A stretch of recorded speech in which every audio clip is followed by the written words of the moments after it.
আসসালামু আলাইকুম এবং স্বাগতম আমাদের চ্যানেলে। আশা করি আপনারা সবাই ভালো আছেন। আজকের ভিডিওতে আমরা জানব এক অসাধারণ গল্প, নবী সুলাইমান অর্থাৎ সুলাইমান আলাইহিস সালামের অলৌকিক আংটির ঘটনা। এমন আরও শিক্ষামূলক এবং অনুপ্রেরণামূলক গল্প দেখতে চাইলে আমাদের চ্যানেলটি এখনই সাবস্ক্রাইব করে পাশে থাকা বেল আইকনটি বাজিয়ে দিন, যাতে আমাদের নতুন ভিডিওগুলো সবার আগে আপনার কাছে পৌঁছায়। সুলাইমান অর্থাৎ সুলাইমান আলাইহিস সালাম ছিলেন আল্লাহ তাআলার এক বিশেষ অনুগ্রহপ্রাপ্ত নবী। তিনি শুধু একজন বাদশাহী ছিলেন না, বরং জিন, মানুষ, পশু পাখি এবং বাতাসের উপরও তার পূর্ণ কর্তৃত্ব ছিল। আর এই অলৌকিক ক্ষমতার মূলে ছিল তার কাছে থাকা এক ঐশ্বরিক আংটি। আজ আমরা জানব সেই আংটির এক বিস্ময়কর ঘটনা। সুলাইমান অর্থাৎ সুলাইমান আলাইহিস সালামের এই আংটি ছিল তার ক্ষমতার প্রতীক।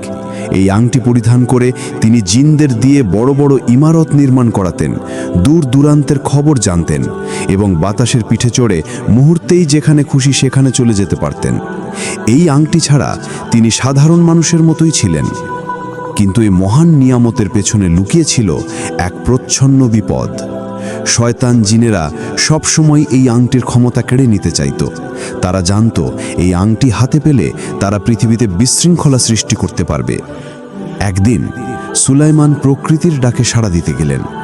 সাধারণত এই সময় তিনি তার আংটি খুলে তার স্ত্রী জারাদা এর কাছে রেখে যেতেন। আজও তিনি তাই করলেন। তিনি জানতেন না কি ভয়াবহ বিপদ তার জন্য অপেক্ষা করছে। ঠিক সেই মুহূর্তে এক ধূর্ত শয়তান জিন সুলাইমান এর রূপ ধারণ করে জারাদা এর কাছে এলো। জারাদা তাকে সুলাইমান এর রূপ মনে করে আংটিটি তার হাতে তুলে দিলেন। আংটি হাতে পেয়েই শয়তান তার আসল রূপে ফিরে এলো এবং দ্রুত আংটি নিয়ে অদৃশ্য হয়ে গেল। ফিরে এসে সুলাইমান যখন আংটি চাইলেন, জারাদা বললেন যে তিনি তা দিয়ে দিয়েছেন। সুলাইমান বুঝলেন শয়তান তাকে ধোঁকা দিয়েছে। আংটি ছাড়া তিনি তার সমস্ত ক্ষমতা হারালেন। তিনি হয়ে গেলেন একজন সাধারণ মানুষ। তার সিংহাসন দখল করে নিল সেই শয়তান জিন যে সুলাইমানের রূপ ধরেছিল। শয়তান জিনটি আংটির ক্ষমতায় নিজেকে সুলাইমানের হিসেবে পরিচিত দিতে শুরু করল। সে রাজ্যে বিশৃঙ্খলা সৃষ্টি করল, অন্যায়ভাবে শাসন করতে শুরু করল। মানুষজন হতবাক হয়ে গেল নবীর এমন আচরণ দেখে। কিন্তু তারা কি জানতো যে তাদের নবী এখন রাজ্য হারা, ক্ষমতাচ্যুত? এদিকে সুলাইমান রাজ্য ছেড়ে সাধারণ মানুষের বেশে পথে পথে ঘুরতে লাগলেন। কেউ তাকে চিনতে পারছিল না, কেউ বিশ্বাস করছিল না যে তিনি আসলে নবী সুলাইমান। তিনি জীবিকা নির্বাহের জন্য মাছ ধরতেন, শ্রমিকের কাজ করতেন। প্রতিটি দিন তার কাছে ছিল এক কঠিন পরীক্ষা, কিন্তু তিনি আল্লাহর উপর ভরসা হারাননি।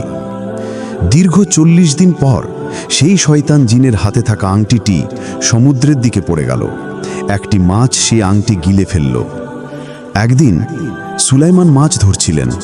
তিনি যে মাছটি ধরলেন তার পেট কাটতেই আংটিটি তার হাতে এসে পড়ল। তিনি আল্লাহর শুকরিয়া আদায় করলেন। আংটি পরিধান করা মাত্রই তার সমস্ত ক্ষমতা ফিরে এলো।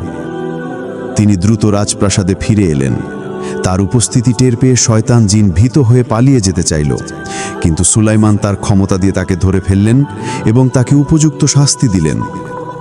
এ ঘটনা আমাদের স্মরণ করিয়ে দেয় যে ক্ষমতা অস্থায়ী। আল্লাহ যাকে চান তাকে ক্ষমতা দেন এবং যখন চান ক্ষমতা ফিরিয়ে নেন। সুলাইমান এর এই ঘটনা ছিল তার জন্য এক পরীক্ষা, যা তাকে আরও বিনয়ী ও আল্লাহর প্রতি অনুগত করে তুলেছিল। সুলাইমান এর এই আংটির ঘটনা শুধু একটি গল্প নয়, এটি ধৈর্যের, ঈমানের এবং আল্লাহর অসীম কুদরতের এক জীবন্ত নিদর্শন।